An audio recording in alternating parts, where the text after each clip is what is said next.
Gary Cody, who used to be the Parks and Rec director for the city of Martinsville, said, "You need to build a trail," when I became the Activate program director. So I said to Gary, well, what trail should I build? So he brought me into the woods, didn't know what I was getting into. He showed me the path and we walked it. And I thought, well, that's kind of neat and pretty. Then I walked it again with Brian Williams, and there was this tree blooming that I'd never seen before in my life. And I do a lot of planting and landscaping. And the tree, I researched it and found out it's Carolina Silverbell. And they're very rare in our area, usually only growing in the Smoky Mountains. And we have 5 along this trail, which has really tickled me. So I decided we need to build the trail for certain. And so looked at the easements, looked at the right-of-way, got an environmental study, and started picking the path that brought us from the Dick and Willie Spur Trail to the uptown area of Church and Oakdale Street, and that's how this trail developed.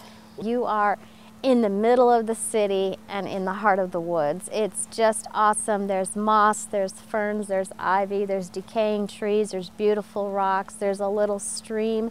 There's so many things to do, and there's many animals through here too. I've seen deer tracks, obviously raccoon, possum, and different things, and it's really fun to be down in here and hear the birds singing, and turtles and frogs and little snakes, all kinds of neat things. It's a really great trail area. The goal is that it does connect close to the YMCA and the Museum of Natural History, Frank Wilson Park, Patrick Henry Elementary School, and Piedmont Arts Association. So it draws in all of those areas and neighborhoods to this trail area. And this trail also accesses the Dick and Willie Trail, and it gets to the bike barn very easily, which is a really good program that we have with the free bike riding that you can do on the Dick and Willie Passage. This boardwalk was conceived by and crafted by Burr Fox and a worker of his, I believe his name is Eric Martin. And we sited the pathway and then had to pour special concrete footings. No, I don't have a mouse in my pocket. Burr Fox and his workers worked really hard to haul in concrete and pour the footings. And then they set about building this amazing footbridge. We have 8 bronze sculptures along the way that were crafted by Vance James, who is a Martinsville native and will be here on Sunday for our grand opening and ribbon cutting.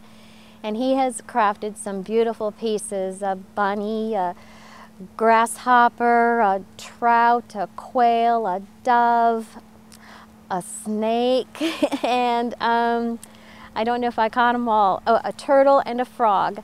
And they are awesome. I invite children to come to the trail and look for these beautiful creatures. We will gather at the trailhead, which is on the corner of Church and Oakdale. We're encouraging people to park at the YMCA or the museum and walk on down.